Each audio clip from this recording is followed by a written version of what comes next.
మనకు ఎంత పులుసు అయితే కావాలో అంత వాటర్ అయితే యాడ్ చేసుకోవాలండి. ఇక్కడ నేనైతే కొంచెం పులుసులాగానే అనమాట, ఎందుకంటే మనం సంగటి చేసుకున్న రైస్లో కూడా నేను బాగా తిక్కుగా కలుపుకొని తింటాను అనమాట. అందుకోసమని కొంచెం నేనైతే పులుసు ఎక్కువనే వేసుకుంటాను. చింతపండు అంటే మరీ ఎక్కువ కాదు, మరీ తక్కువ కాకుండా ఉడికిన తర్వాత దగ్గర పడుతుంది అనమాట.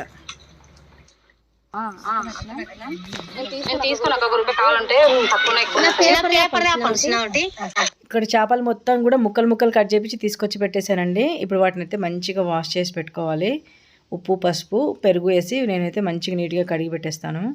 ఇప్పుడు మనకి ఎంత కావాలనో అంత టమాటా ప్యూర్ అయితే వేసేసుకుంటున్నానండి. అంటే ఒక 2 టమాటాలు, చిన్న టమాటాలు లేండి, పెద్దవి కాదు. అలాగే చింతపండు జ్యూస్, మనకి ఎంత పులుపు కావాలో అంత చింతపండు జ్యూస్ కూడా వేసేసుకుంటున్నా. ఓకేనా ఫ్రెండ్స్, చూడండి ఈ విధంగా వేసేసుకుంటాను అనమాట. దీంట్లో మళ్ళీ మనం వాటర్ అయితే యాడ్ చేసుకోవాలి, అచ్చం కాదు. ఇదిగోండి లాస్ట్లో మనకు జీలకర్ర పొడి, ధనియాల పొడి, మెంతులు 3 మిక్స్ చేసుకున్నటువంటి పొడి కూడా వేసుకొని కొంచెం ఒక 5 మినిట్స్ ఉంచి కొత్తిమీర వేసుకొని దించేసుకోవాలి. Hi, hello, namaste, welcome back to my channel smiley Banu vlogs. Friends అందరూ ఎలా ఉన్నారండి, బాగున్నారా? చాలా రోజులైంది, దగ్గర 10 డేస్ అయింది అనుకుంటే లాంగ్ వీడియో పోస్ట్ చేయక. కొంచెం హెల్త్ ఇష్యూస్, తర్వాత కొంచెం మైండ్ కరెక్ట్ లేక నేను ఈ మధ్య అయితే అసలు వీడియోస్ అయితే పోస్ట్ చేస్తలేను. అయితే మా ఇంటి దగ్గరికి చేపలు అయితే వచ్చినాయండి. ఈరోజు బ్లాగ్ అయితే చేపల కర్రీనే. అయితే ఇంటి దగ్గరికి చేపలు వచ్చాయి కదా అని చెప్పేసి సంకలు గుద్దుకుంటూ మరి వాళ్ళని పిలిచి, ఏమంటారు చూడండి, పిలిచి చెప్పుతో కొట్టించుకున్నట్టు అయిపోయింది మా పరిస్థితి. ఎందుకు ఇట్లా అంటున్నా నేను చెప్తాను. అయితే వీళ్ళు చేపలు అమ్మడానికి వచ్చారనమాట.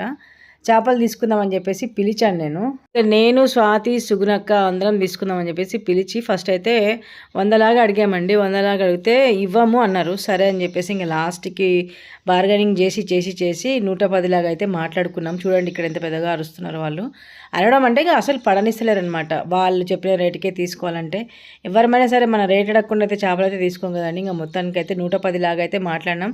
ఇంత మోసం చేసిరంటే వాళ్ళు, నేను మోసం ఏంటిది అనేది కూడా మీకు చెప్తాను. చాలా మోసం చేసిరు మమ్మల్ని. తూకం దగ్గర మోసమే, తర్వాత డబ్బుల విషయంలో మోసమే. ఒక మాట చెప్పి ఇంకొక మాట అయితే చేసిండ్రు అనమాట. అంటే ఒక మాట మీద లేరండి వీళ్ళు. ఫస్ట్ అయితే ఏమన్నారంటే 110 లాగా సరే అమ్మ 110 రూపాయల లాగా మాట్లాడుకున్నాం అనమాట.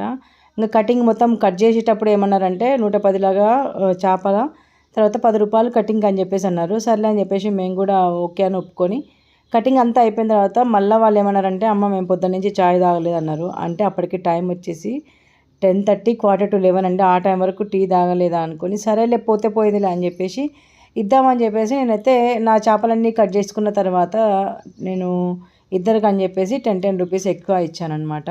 అయితే వీళ్ళు ఏం చేశారంటే స్వాతికి కానీ సుగుణకు కానీ ఏం చెప్పారంటే ఆ అమ్మ 110 లాగా ఇవ్వలేదు, 120 లాగా ఇచ్చింది, కట్ చేసినందుకు 10 రూపాయలు లాగా ఇచ్చింది, మీరు కూడా అట్లనే ఇవ్వండి అని చెప్పేసి వాళ్ళని ఫోర్స్ చేసి డబ్బులు అయితే తీసుకున్నారంట. ఇది ఎంతవరకు కరెక్ట్ అండి?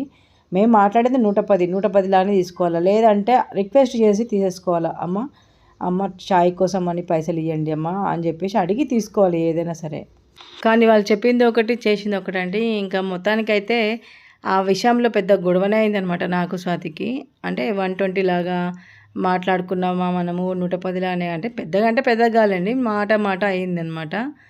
సరేలేండి, ఇంకా దాని గురించి పక్క పెట్టండి. మేమైతే ఈ విధంగా మోసపోయినాం. మీరైతే మార్కెట్కి వెళ్ళి తెచ్చుకోండి చేపలు, ఇంటి దగ్గరికి వస్తే తీసుకోకండి.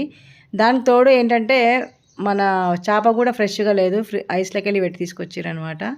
ఇంకా నేనైతే చేపని మంచిగా పసుపు, ఉప్పు, తర్వాత పెరిగేసి బాగా రుద్ది బాగా కడిగేసిన తర్వాత దీంట్లో కొంచెం ఉల్లిగడ్డ పేస్టు, తర్వాత టమాటా పేస్టు, తర్వాత పచ్చిమిర్చి, ధనియాల పొడి, జీలకర్ర, తర్వాత ధనియాల పొడి, తర్వాత దీంట్లో చెక్క, లవంగా, ఇలాచి మిక్స్ చేసిన పొడి, అదే గరం మసాలా అంటారు కదండి అది, తర్వాత పసుపు, కారం, ఉప్పు ఇవన్నీ వేసుకొని మంచిగా కలుపుకున్న తర్వాత దీంట్లోనే అల్లం వెల్లుల్లి పేస్ట్ కొంచెము, తర్వాత చింతపండు రసం కూడా వేసేసుకొని చింతపండు గుజ్జు కూడా వేసేసి మంచిగా మిక్స్ చేసి అయితే పెట్టేసుకోవాలన్నమాట. ఒక 2 నిమిషాలు పెట్టుకోవచ్చు. చింతపండు గుజ్జు వేసుకున్న తర్వాత మనకు ఎంతైతే వాటర్, అంటే మనకి ఎంతైతే పులుసు కావాలో దానికి తగ్గట్టు పులుసుకి వాటర్ అయితే తీసుకోవాలి.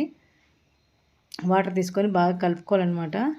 చూడండి ఇక్కడ నేను అల్లం వెల్లుల్లి పేస్ట్ 1 టేబుల్ స్పూన్ వేసిన, ఎందుకంటే ఇవి 2 కేజీలు కాబట్టి మొత్తము అంటే కట్ చేసిన తర్వాత కనీసం 1.5 కేజీ అన్న అవుతుంది కదండి. ఇంకా అల్లం వెల్లుల్లి పేస్ట్ వేసిన తర్వాత ఆయిల్ కూడా పోసుకున్నాం అనమాట. ఇప్పుడే అందరూ అయితే ఒక్కొక్కరు ఒకలా చేస్తారు, నేనైతే ఈ విధంగా చేస్తాను చేపల పులుసు. చాలా టేస్టీగా ఉంటుంది. ఒకసారి ట్రై చేయండి వీలైతే, మీకైతే వీలైతే చేయండి, లేదంటే లేదు. ఎవరిని ఏం బలవంతం పెట్టట్లేదు అనమాట. ఇంకా ఈ విధంగా అయితే నేను చింతపండు నీళ్ళు అన్నీ పోసుకున్న తర్వాత ఒక సైడ్లో మొత్తం కలుపుకొని నేను ఇంకా ఏమంటారు మనం ఏ దాంట్లో అయితే మనం చేపల కూర చేద్దాం అనుకుంటున్నామో దాంట్లో అయితే నేను మార్చేసుకున్నాను. దీంట్లో నేను ఇందాక కరివేపాకు వేయడం మర్చిపోయా, అందుకోసం మళ్ళీ కరివేపాకు వేసుకున్నా. ఇక్కడ వచ్చిన చిక్ ఏంటంటే బాబు, మనకు ఫస్ట్ ఆఫ్ ఆల్ మనము ఎంత చేప అయితే ఉడుకుతుందో అనేది పెద్ద గిన్నె తీసుకోవాలి. నా తెలివి అప్పుడప్పుడు తెల్లారినట్టే ఉంటుందండి. అందుకోసం అని చెప్పేసి ఇది తీసుకున్నాను, కానీ ఈ బాండీలో వేసుకున్నా కానీ కలపడానికి అంటే కనీసం ఊపడానికి కూడా రావట్లేదు అనమాట. కలపలేము కదా చేపని, ఇట్లా ఊపడానికి కూడా రాలేదు. మళ్ళీ దాంట్లో నుంచి పెద్ద బొగ్గాన్లోకి అయితే మార్చుకున్నా. దీంట్లో వేయడం వల్ల ఏమైందంటే ముక్క అనేది చెదిరిపోయింది. ఇంకా మొత్తానికైతే ముక్క మొత్తం ఉడికిన తర్వాత దీంట్లో ధనియాల పొడి, తర్వాత జీలకర్ర పొడి, మెంతి పొడి మొత్తం కూడా పొడులన్నీ వేసేసుకున్నాను అనమాట. వేసేసుకొని లాస్ట్కి ఒక 5 మినిట్స్ ఉంచి కొత్తిమీర వేసుకొని దించేసుకుంటే మనకు ఎంతో టేస్టీగా ఉండే చేపల పులుసు అయితే రెడీ అండి. కాకపోతే నాకెందుకో అసలు సాటిస్ఫాక్షన్ లేదు, ఏమైందనేది ఏం అర్థం కాలేదు. నేను అన్నిసార్లు కడిగితే కూడా కడిగి చేప కూర చేస్తే కూడా అందరూ తిన్న వాళ్ళందరూ కూడా నీసు వాసన వస్తుంది అని ఇదే అంటున్నారు. అసలు నీసు వాసన ఎందుకు వచ్చిందో నాకైతే ఇదన్నమాట ఈరోజు నా బ్లాగ్. నచ్చితే లైక్ చేయండి, షేర్ చేయండి, సబ్స్క్రైబ్. బాయ్.